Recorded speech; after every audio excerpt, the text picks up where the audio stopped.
જે સંમેલનમાં હાજરી એમણે પણ આપી હતી, પરંતુ એમનું સ્પષ્ટ માનવું છે કે આ જે જવાબદારી કે જે રોષ છે એમનો રૂપાલા સાહેબની સામે છે. એમનો આદરણીય પ્રધાનમંત્રી શ્રી નરેન્દ્ર મોદી સાહેબ સામે કોઈપણ પ્રકારનો વાંધો નથી. આ દેશના, આ રાજ્યના કે આ વિસ્તારના વિકાસમાં મોદી સાહેબનું જે યોગદાન છે એને વિસ્તારે પાડી શકાય નહીં.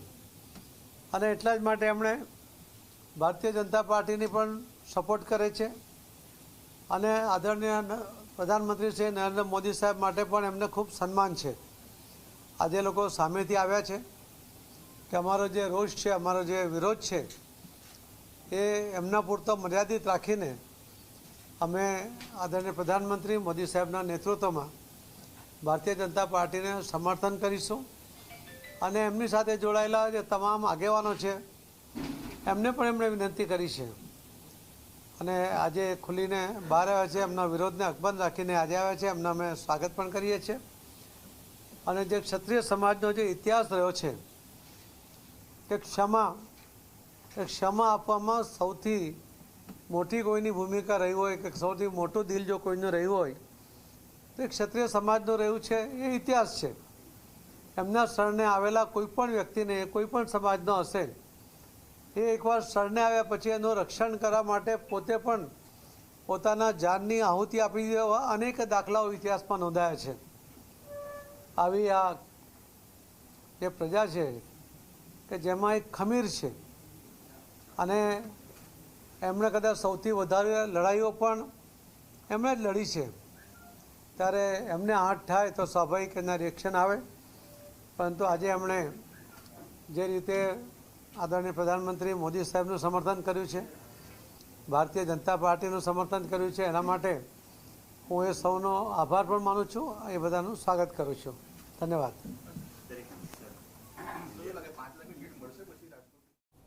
ક્ષત્રિય સમાજે ભાજપને સમર્થન જાહેર કર્યું છે. ભવિષ્યમાં પણ અમે ભાજપ સાથે છીએ. આ પ્રકારની વાત CR પાટીલ તરફથી કરવામાં આવી છે. રૂપાલા સામે વિરોધ છે, PM સામે વિરોધ નથી. લોકોનું એમના માટે જે સમર્થન છે, એમના પ્રત્યે જે લોકોને વિશ્વાસ છે અને એના માટે પોતે જે લોકો એક સંકલ્પ સાથે આગળ વધી રહ્યા છે, ત્યારે અમારી અપેક્ષા છે, અમારી વિનંતી પણ છે કે ભારતીય જનતા પાર્ટીને એના તમામ ઉમેદવારોને જંગી મતોથી જીતાડે અને સમર્થન કરે એવી એમની પાસે વિનંતી કરું છું. ધન્યવાદ.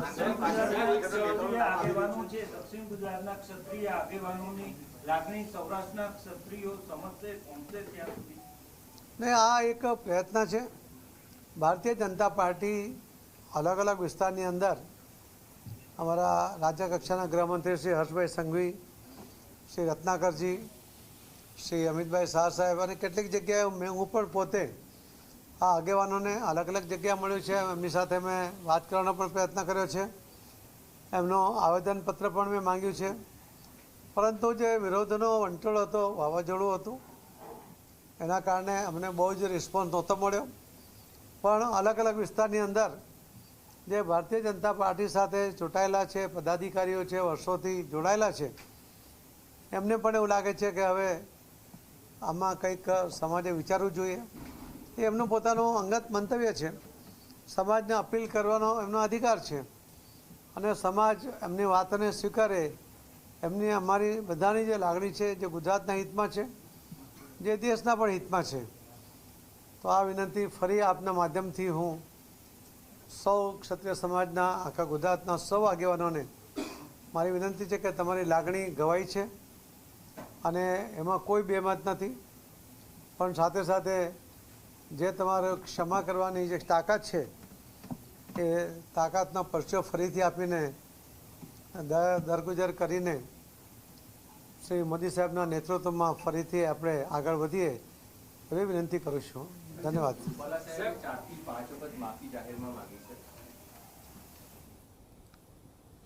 રૂપાલા સામે વિરોધ છે, PM સાથે વિરોધ નથી. ક્ષત્રિય સમાજના આગેવાનોએ ભાજપને સમર્થન આપવાની વાત CR પાટીલ તરફથી હાલમાં કહેવામાં આવેલી છે.